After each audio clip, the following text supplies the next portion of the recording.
"I'm not searching for romance," she whispered. "I just need a home." The first time Nathan saw Claire, she wasn't crying, begging, or asking for money. She was sitting alone on a weathered bench outside a small church in Asheville, North Carolina, holding a single worn backpack against her chest, as if it contained the last pieces of her life. When he offered to buy her dinner, she looked into his eyes with quiet dignity and said something he would never forget. She wasn't searching for romance.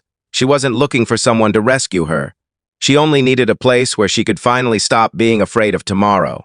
Before we continue, if you believe kindness can change lives, and that hope, compassion, forgiveness, and second chances still matter, please take a moment to like this video, leave a thoughtful comment, share it with someone who believes in humanity, and subscribe to our channel. Your support helps these inspiring stories reach more hearts every single day. Nathan had spent most of his adult life building houses across western North Carolina. After losing both of his parents within 2 years, work became his way of avoiding an empty home. Every evening he returned to a quiet farmhouse where only the sound of the wind greeted him. His friends encouraged him to start dating again, but he never felt ready. He believed some things could not be rushed, especially healing. Claire had once been an elementary school librarian in Tennessee. She loved books because every story promised that broken chapters could still lead to beautiful endings. But after her elderly aunt passed away, the small apartment they had shared was sold. Rising rents, unexpected medical bills, and months of searching for steady work slowly emptied her savings. Pride kept her from asking relatives for help. She slept in inexpensive motels until the money disappeared, then moved between church shelters while applying for every job she could find. Nathan couldn't ignore the sadness hidden behind her calm smile. Instead of asking uncomfortable questions, he simply invited her to the local diner. Over warm soup and fresh bread, Claire quietly shared enough of her story to explain why she carried everything she owned in one backpack. She never complained. She never blamed anyone. She simply admitted that exhaustion had become heavier than fear. Nathan remembered an old guest cottage sitting behind his farmhouse. It had once belonged to his grandparents and had remained empty for years except for dusty furniture and forgotten memories. He hesitated. Offering someone a temporary place to stay required trust from both sides. Yet something about Claire's honesty convinced him that kindness was worth the risk.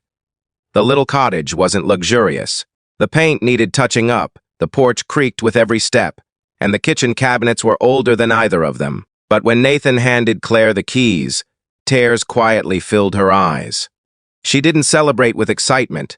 She simply stood there in silence, overwhelmed by the feeling of finally having a door she could lock from the inside, without wondering where she would sleep the following night. Days slowly became weeks.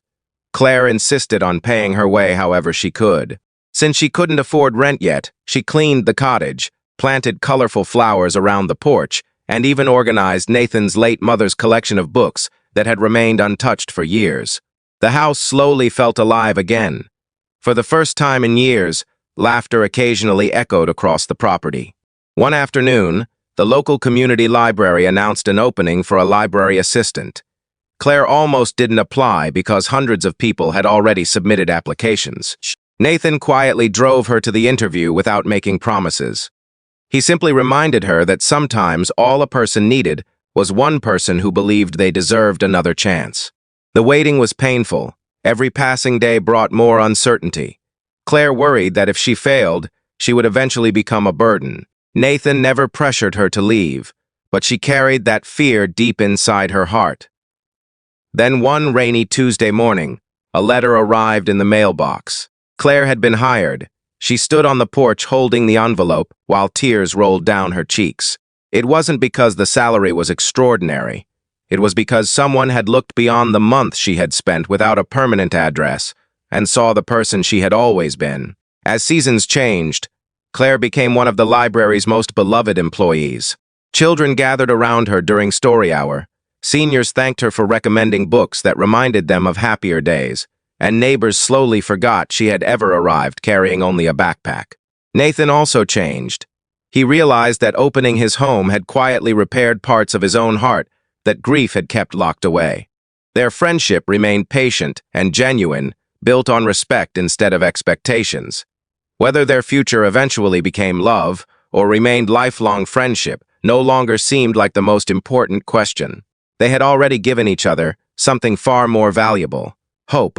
If this story has touched your heart so far, please consider liking this video and sharing it with someone who might need a reminder that even the smallest act of kindness can become the beginning of someone's greatest comeback. Before we reach the end, we'd love to hear from you. Please leave a comment below and tell us what simple act of kindness has changed your life, or someone else's. Your words may encourage someone reading the comments today. Years later, visitors often admired the beautiful flower garden surrounding Nathan's farmhouse, without realizing why it mattered so much. Every bloom represented a day when someone who had lost almost everything finally found solid ground again. Claire had once whispered that she wasn't searching for romance. She only needed a home. What she discovered instead was something even more precious: a place where she was respected, trusted, and welcomed without condition. And Nathan learned that sometimes the strongest foundations are not built with wood or stone, but with compassion, faith, and the courage to open a door when someone has nowhere left to knock.